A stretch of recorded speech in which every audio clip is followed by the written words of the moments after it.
પાટણ જિલ્લાના રાધનપુર તેમજ સાંતલપુર તાલુકાના અનેક ગામડાઓમાં 15 દિવસ પહેલા ભારે વરસાદના કારણે અતિવૃષ્ટિની પરિસ્થિતિ સર્જાઈ હતી અને જેમાં મોટાભાગના ગામોમાં ખેતરોમાં સમગ્ર પાકો નિષ્ફળ થઈ ચૂક્યા હતા. તો વરસાદની તારાજીના કારણે આજે પણ ખેતરોની પરિસ્થિતિ તણાવ જેવી જોવા મળી રહી છે અને અસરગ્રસ્ત ગામડાઓમાં અનેક પશુપાલકોના ઢોર પણ ઘાસચારોના મળવાના કારણે મોતને ભેટ્યાની પરિસ્થિતિ સર્જાઈ છે.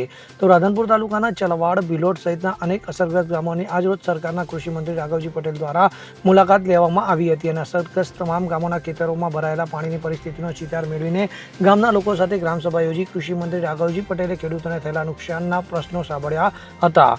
તો રાધનપુર તાલુકામાં 15 દિવસ પહેલા પડેલા ભારે વરસાદને કારણે અનેક ગામોમાં ખેડૂતોને ભારે નુકસાન પહોંચ્યું હતું અને જેના કારણે આજરોજ કૃષિ મંત્રી રાઘવજી પટેલ દ્વારા પાટણ જિલ્લા ખેતી નિયામક અધિકારી સહિતના કર્મચારીઓ સાથે ગામની મુલાકાત કરવામાં આવી હતી અને જિલ્લાના રાધનપુર તેમજ સાંતલપુર તાલુકાના અનેક અસરગ્રસ્ત ગામોમાં થયેલા નુકસાનીનો સર્વે પણ કરવામાં આવ્યો હતો. તો પાટણ જિલ્લાના રાધનપુર, સાંતલપુર તાલુકાના અસરગ્રસ્ત ગામોમાં સરકારી તંત્ર દ્વારા લગભગ 80% જેટલો નુકસાનીનો સર્વે પૂર્ણ કરી દેવામાં આવ્યો છે અને જલ્દીથી ખેડૂતોને નુકસાનીનું વળતર મળે તેમજ આવનારા સમયમાં જે વરસાદી પાણી ખેતરોમાં ભરાઈ રહે છે તેનો જલ્દીથી નિકાલ થાય તેની પણ કાર્યવાહી કરવાની કૃષિ મંત્રી રાઘવજી પટેલે ખાતરી આપી હતી. હા, તો તમને શું લાગ્યું એમ સરકાર પ્રત્યે? અમને આ વર્ષોથી અમે જોઈએ છીએ કે કૃષિ મંત્રી અમારા ગામમાં મુલાકાત લીધી, આ વિસ્તારની મુલાકાત લીધી, કાલે પણ થરાદ વિસ્તારની મુલાકાત લીધી હતી, હજુ પણ આગળ જવાના છે. તો સરકાર સતત ચિંતા ખેડૂતોની કરે છે.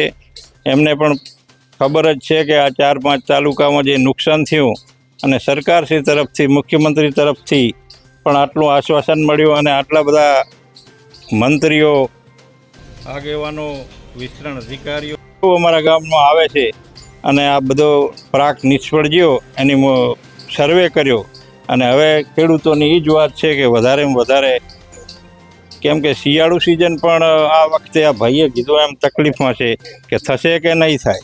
પાણી હજુ ખૂબ ભરાઈ રહ્યું છે, રાયડાની સિઝન આવી ગઈ છે વાવવાની, પણ કોઈ પાક વવાય એવું લાગતું નથી. સરકાર ઉપર તમને કેટલો વિશ્વાસ છે કે તમને? હવે આ સરકારમાંથી અને મીડિયામાંથી તો અમે જોઈએ છીએ કે આ વર્ષે ખૂબ વળતર આલશે, કેમ કે બધો ગુણાકાર કરીને આપે તો આ વર્ષે ખેડૂતો રાજી થાય એવું છે. નકે તો શું છે કે પાકે ફેલ ગયો, શિયાળું ફેલ ગયું અને હજુ શું થશે એ કાંઈ કહેવાતું નથી. શું નામ? મારું નામ વાઘેલા નટુભા. વસંત કડિયા સાથે CN24 ન્યૂઝ, પાટણ. હવે જુઓ દેશ દુનિયાની તમામ ખબરો તમારી આંગળીના ટેરવે. ઉઠાવો મોબાઈલ અને Google Play Store પરથી ડાઉનલોડ કરો અમારી CN24 ન્યૂઝ મોબાઈલ એપ.